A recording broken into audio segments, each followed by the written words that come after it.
Domingo 10 de mayo, son las 13:30, fui a misa y regresé. Me voy a tomar ahora una hierba, boldo,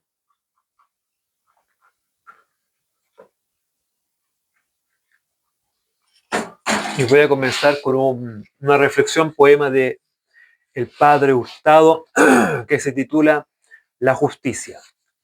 La justicia es una virtud difícil, muy difícil, cuya práctica exige una gran dosis de rectitud y de humildad.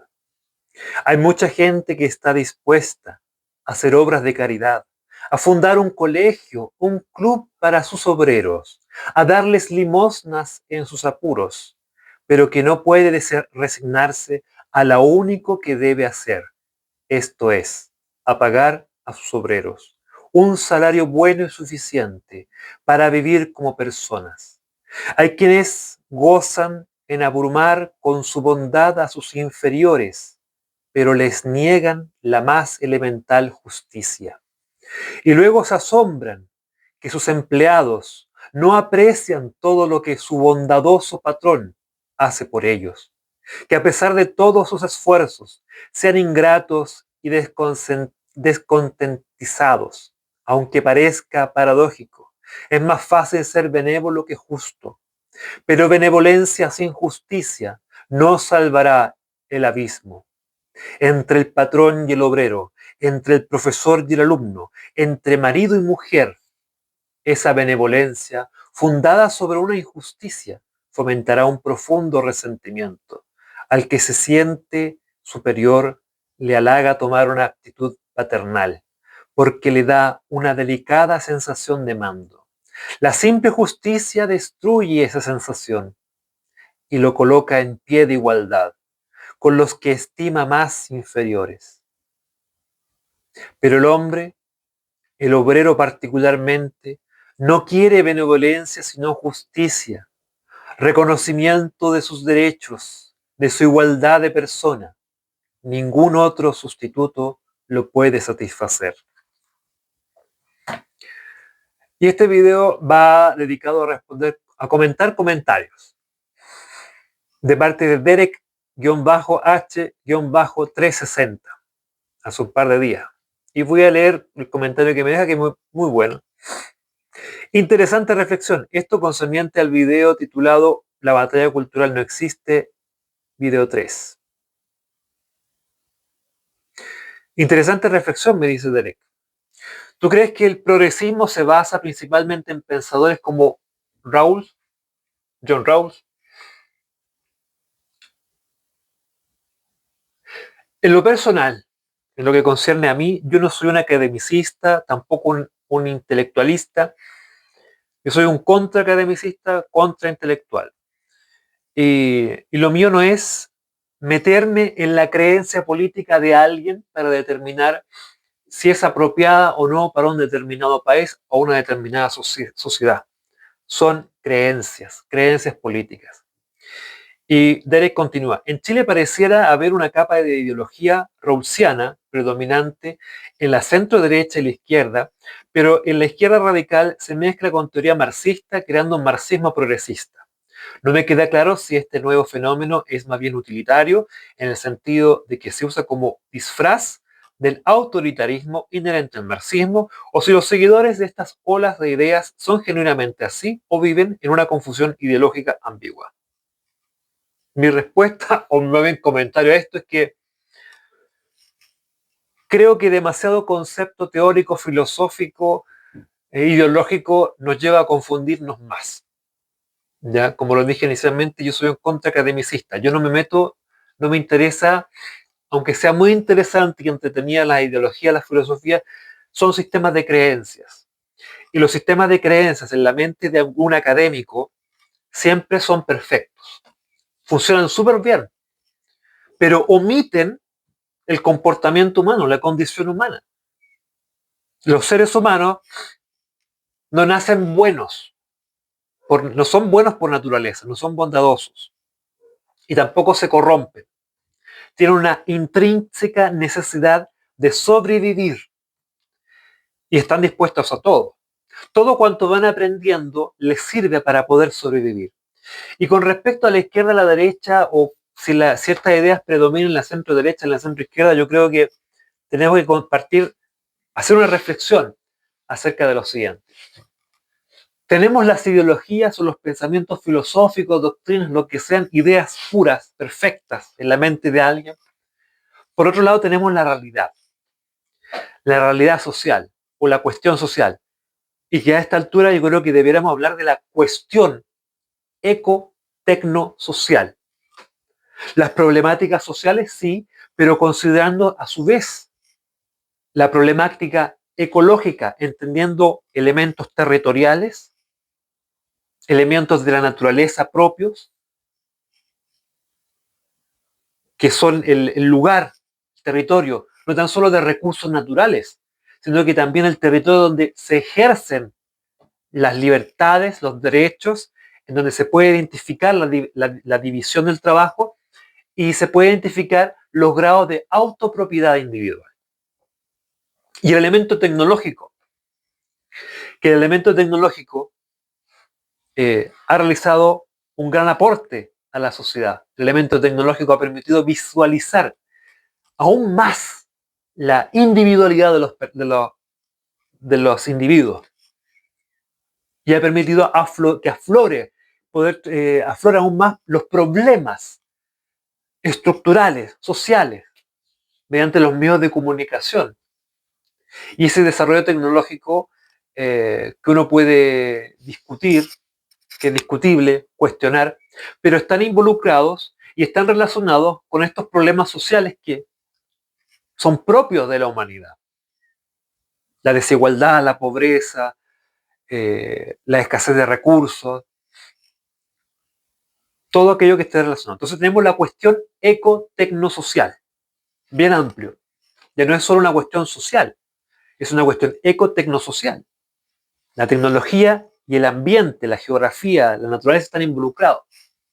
Y temas sociales. Entonces tenemos la situación, la cuestión eco-tecnosocial, las ideas, la filosofía, la ideología, y al medio tenemos la estructuración social, los puestos de mando de la sociedad. Y todas estas pequeñas clases sociales que están allí, producto de algo. Entonces, tenemos una clase social o distintas clases sociales, élites, que está bien identificado en la Biblia, porque me voy a poner bíblico, la casta sacerdotal, la casta económica o comercial, la casta económica y la casta militar. Y luego el campesinado, los agricultores, los proletarios, lo que sea. Y tenemos en estas castas los puestos de mando de la sociedad. Y quienes buscan legitimarse para acceder a estos puestos de mando. Y van a buscar siempre una ideología que les permita legitimar su posición ante la sociedad. Y con ello, claro está, buscan hacerse con el poder, acceder a los puestos de mando. Ya sea puestos de mando de la política o de la parapolítica. Voy a hacer otro video aparte reflexionando sobre eso.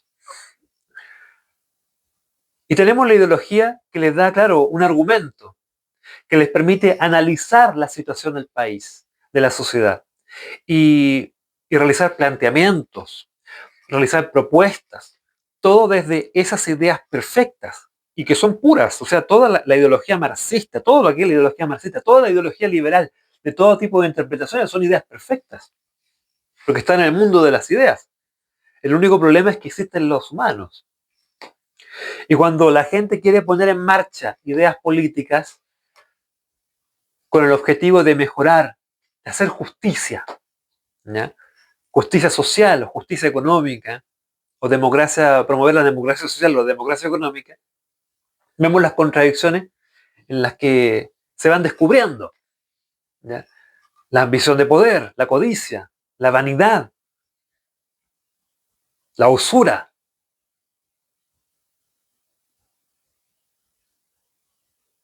Entonces, tanto la izquierda como la derecha tienen esa pretensión de de querer resolver los problemas adhiriéndose a una cierta concepción, a una cierta ideología, filosofía. Y la élite política que está dividida, ¿ya?, no está dividida por izquierda o derecha. El discurso de izquierda y derecha es un discurso que forma parte de la propaganda para que el resto de nosotros, quienes nos encontramos en la base de la pirámide social, nos hagamos una cierta idea y tengamos una diferencia de los intereses políticos. Pero en la clase política, ellos no son ni izquierda ni derecha, ellos son clase política, tanto la izquierda como la derecha. Los dirigentes de izquierda, que todos provienen de ciertas familias, la mayoría, de ciertas universidades, y se ve ahí una cierta hermandad. Y esto mismo sucede en la derecha. Hay una hermandad de clase, de identidad social. Y esta clase política que tiene su identidad propia necesita puntos en común para poder gobernar y de esta manera prolongarse en los puestos de mando de la sociedad.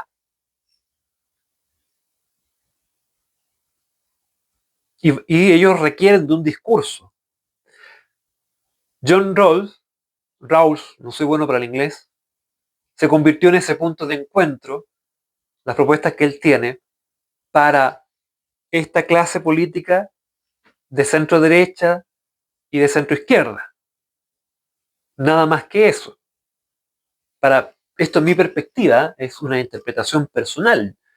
Es una postura de un escribidor, de un autodidacta del pensamiento, un libre pensador, un libertino, contraintelectual y contraacademicista. Esto no es una verdad de mi parte, es un planteamiento. No es mi intención hablar de la verdad, porque la verdad no existe. Si la verdad existiera, sería coherente, entendible, comprensible y practicable para todos. No habría problemas. Sin embargo, eh,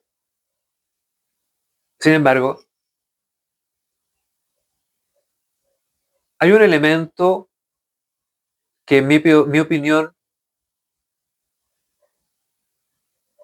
si bien la verdad no existe, sí podemos llegar a entendernos en la medida que tengamos claridad de una realidad común.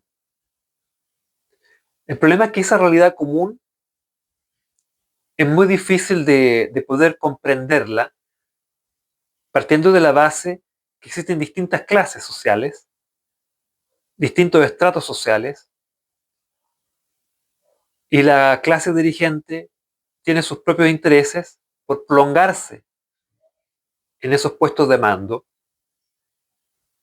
porque viven de esos privilegios. Saca un político, si un político sale de su casta social, decide no ir a la reelección, ¿a qué se va a dedicar? Yo, por ejemplo, yo estoy acostumbrado a llevar una vida modesta, no gano mucho dinero. Y estoy acostumbrado a vivir de eso. Pero una persona que está acostumbrada, un político, a vivir de la especulación de las ideas, a la exacerbación de las emociones, y le pagan sobre los 3 millones, sobre los 4 millones de pesos, ¿ya? Mucho dinero.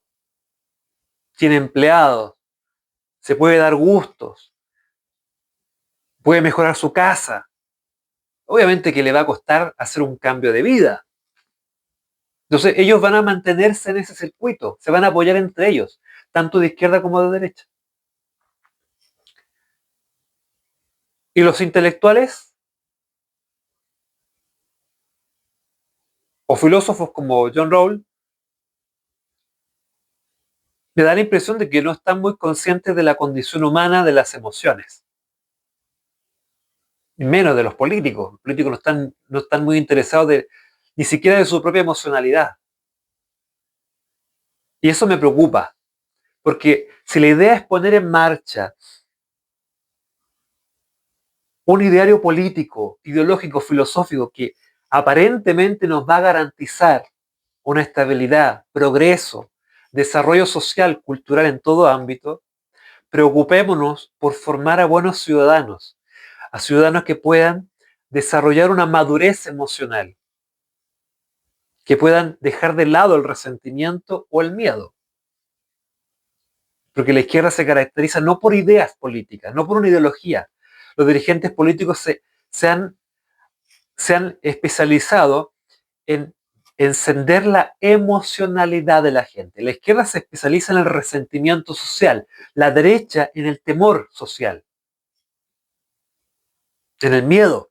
Entonces, ahí no hay ideología, no hay ideas, es solo emocionalidad. Entonces, cuando a mí alguien me dice las propuestas de la izquierda actualmente tienen una orientación socioliberal, metanfetamínico, cuántico, con trascendencias místicas, espirituales para el beneficio de todos, que no me convence. Y las derivas autoritarias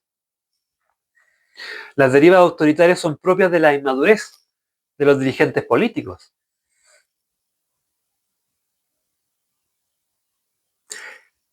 En el caso, por ejemplo, de Hugo Chávez, cuando llega al poder hubieron muchos intelectuales de izquierda, muchos intelectuales de México, de toda América Latina y europeos que comenzaron a ver el movimiento de Hugo Chávez con mucho interés. Si no me equivoco, había un texto de un alemán, el socialismo del siglo XXI, y este alemán, que vivía en México, se interesó en el proyecto de Hugo Chávez y fue a Venezuela. Y con los años se decepcionó y se fue de Venezuela. Y comenzó a criticar a Hugo Chávez y al gobierno de Venezuela, por considerarlo de que se estaba alejando del ideario socialista y que se estaba convirtiendo en una dictadura. Esto fue como a los 10 o 9 años que llevaba en el poder Hugo Chávez. Que nadie se acuerda de eso. Voy a buscar ese material, que es muy bueno.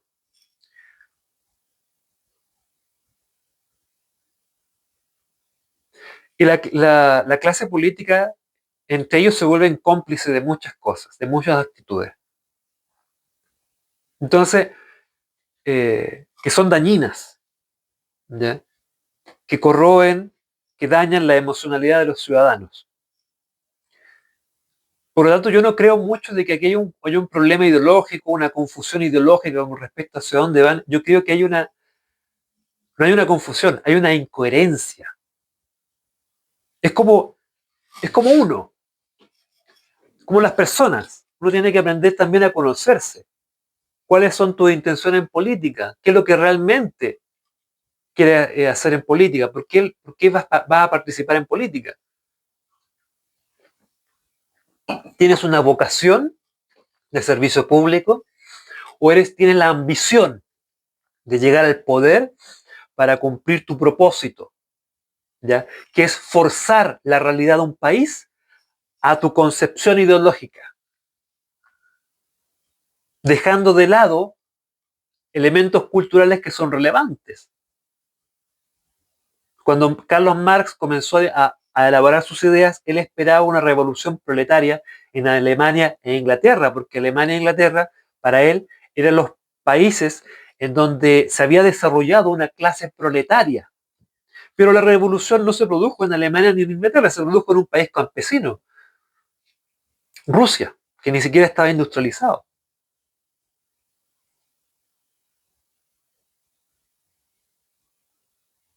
Y los políticos, los economistas que adhieren a cierta ideología, esperan que sucedan ciertos eventos, ciertas situaciones, para poder justificar sus ideas.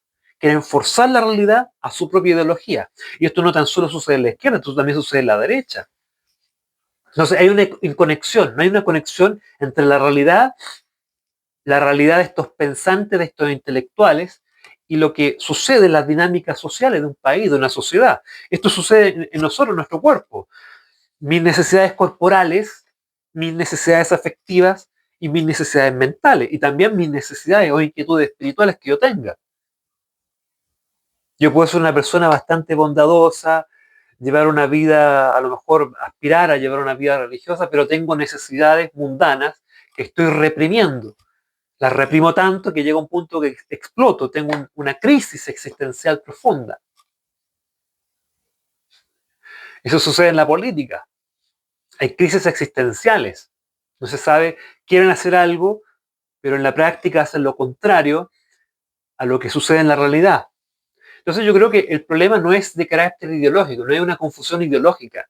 Yo creo que hay una hipocresía y una contradicción en cuanto a la idiosincrasia de los políticos en general. Los políticos buscan justificar su posición en la estructura de poder, no buscan representar a la gente.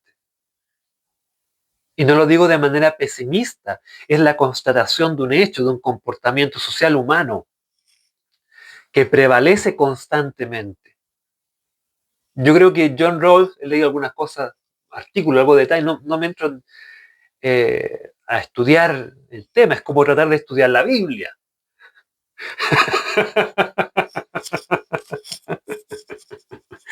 Las ideas en sí son perfectas, la Biblia es perfecta.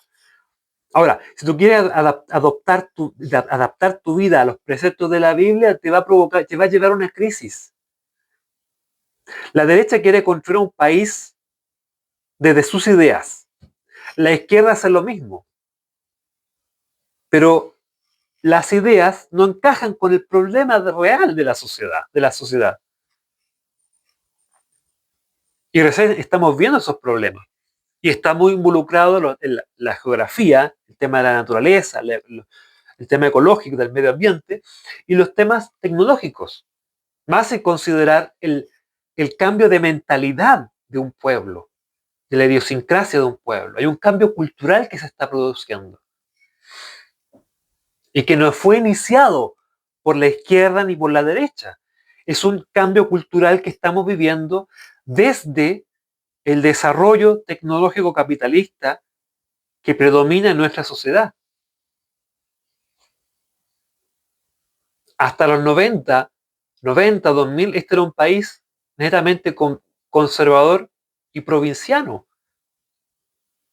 Yo creo que estamos en una época comparable a los años, digamos, 60, 70 en Estados Unidos, donde nos estamos liberalizando en cuanto a lo valórico, en cuanto a lo religioso, en cuanto a lo moral, a todo eso.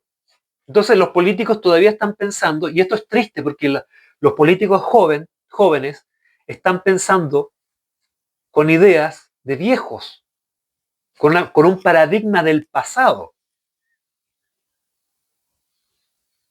Entonces yo creo que no es una confusión ideológica.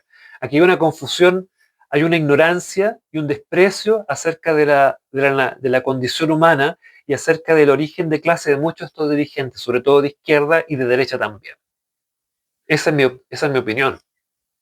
¿Ya? Y yo lo hablo no como académico ni como un intelectual, lo digo como quien soy, Osvaldo, un autodidacta del pensamiento que me dedico a cuestionar y reflexionar sobre estos temas, porque yo no creo en la perfección de las ideas o de la ideología. Yo creo en la condición humana, creo porque es así. Y a partir de eso tenemos que comenzar a ver, a buscar soluciones, a ser pragmático, no ingenuo y tampoco idealista. Yo soy partidario de un optimismo cívico. Y gracias por comentar. Y espero deseoso de poder satisfacer a lo mejor, despertar, lo mío es despertar inquietudes. Yo soy de inquietudes. Yo no tengo certezas. Me gustan las dudas y cuestionar las cosas. Pero como te digo, la verdad de las ideas, las confusiones ideológicas, es lo mismo que las confusiones teológicas. Van por el mismo lado. Gracias por comentar.